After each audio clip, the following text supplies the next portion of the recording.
This is, obviously not the result that we wanted or what we worked for.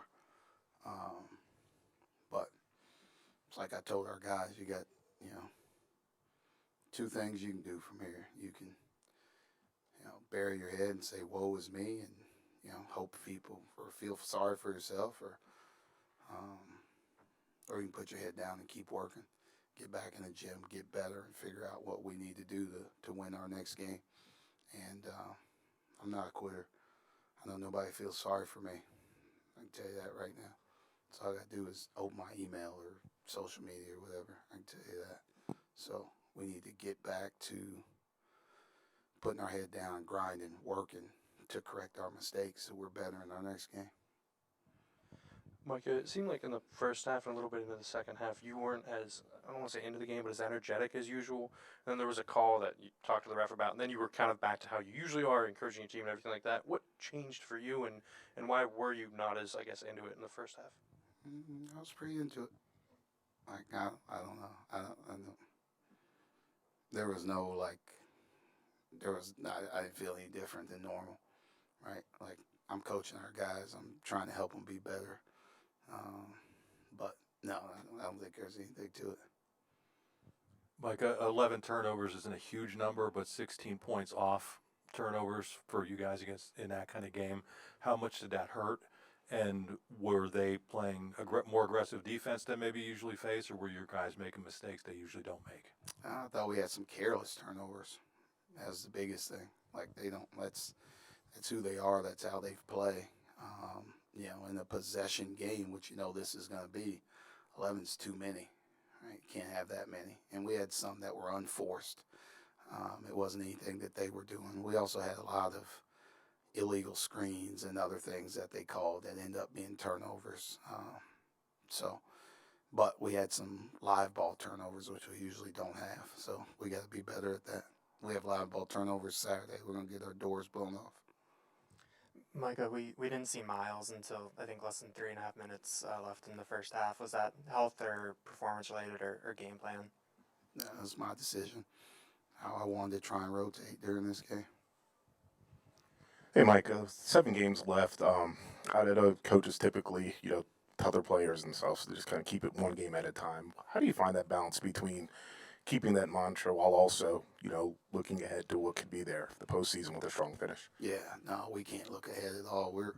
We just have to focus on what's next. I think that's the biggest thing. That's what we've tried to do all year is just really look at the next game, right? Because in this league, like every single night is brutal. So you take your mind off the job at hand, you're not gonna get the job done, and that's what we need to do, right? We're not looking ahead. I'm looking at Maryland, right? I'm gonna watch this tonight, figure out what we can do to correct the mistakes that we had, what we did well, and then we got to get to this preparation for the next game, and that's it. That's what our total focus is. Micah, on Monday you mentioned a lot about guys, this is it for them after this season. They need to kind of play like it. How do you feel like they responded from that standpoint? I mean, I thought we played, we played hard, right? Like you can't ever question that, right? No matter if we're not playing, we might not be crisp, we might not be sharp, we might make errors at times, but guys are playing hard. We're competing. We're doing what we're supposed to do. So that's all I'm asking them to do, and I thought we did that. Now, I need to do a better job of making sure, we don't have these turnovers, making sure that we're scoring when we get those opportunities, what we need to do to get stops when we need to, so we're better in our next time. Coach Kim put together a really good performance, 15 minutes or 15 points, but 40 minutes tonight. Can you talk about his aggressiveness and his ability to just stay with it? He's been going through a bit of a rough stretch. Yeah, they kind of in this game, and they talked about it after last game of really staying on the perimeter and not. They were trying to take away our threes, right? So we needed somebody to be able to attack, to get in the paint, to give us some points, and I thought he did that. He was aggressive. He got to the basket. He scored it in there, and we need him to continue to play that way, right? And that takes some of the pressure off of some of the other guys. that we have. So, I thought he was good, and we need him to keep playing in that same way. Micah, can you put your finger on what maybe not be going right defensively? This is a team that I think got to 68 in regulation once in Big Ten play. In the last couple games, it seems like that's been an issue. Is there a common theme there, or just different things happening? I thought tonight we didn't guard the dribble very well, right? I felt like in our rotations, you got to pick your poison, right? Like against a team like Wisconsin, they can score. They got two guys that can score in the post. They beat us up in the paint last game, so we doubled a little bit more. We weren't sharp or crisp in our rotations, so they got some early threes. But also in our rotations, we didn't guard the dribble. So when they did swing it out, they got to the rim, which we've been terrible keeping people away from the rim. So we have to be better guarding the drive, breaking down, closing out, keeping people out of the middle of the floor, and be better in that area. And then we just had a couple timely mistakes defensively that you can't give them up in a close game like this. You can't have these lapses, where they're getting big shots. You mentioned earlier that Wisconsin did a good job of limiting your 3-point shooting in the first half specifically.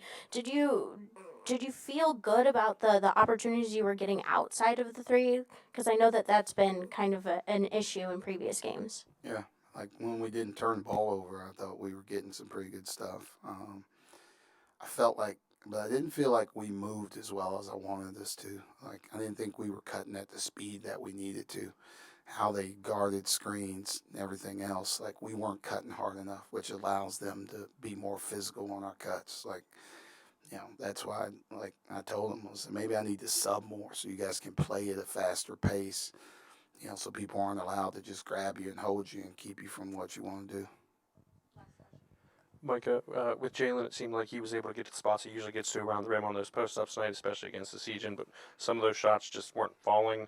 How do you balance, sometimes they just don't go, and the other parts of the game that maybe you're not playing as well as you'd like? Yeah, he's carried us for a long time, so we got to continue to put him in the position to be successful. And 8 for 19, he had opportunities. He took 5 threes. I'm guessing the other 14 were all in the paint, all at the basket. And he's got to capitalize on those. He's got to shoot better in those percentages. Wisconsin's going to be physical. They're going to wall you up. They're going to get into you as you're trying to make your shot. You got to score through contact. You also got to be able to know how they also guard, right? If I hit the guy a couple of times, he's going to fall. Fouls against me. But I also can't be physical to try and draw a foul because I'd never go to the free throw line. So there's a balance between the two that he's fighting right now, or he's trying to figure out. And, it's on my job to help him. It's on my job to talk to some people and see what he needs to do. So, he can get the same opportunity that some of the other people in this league get.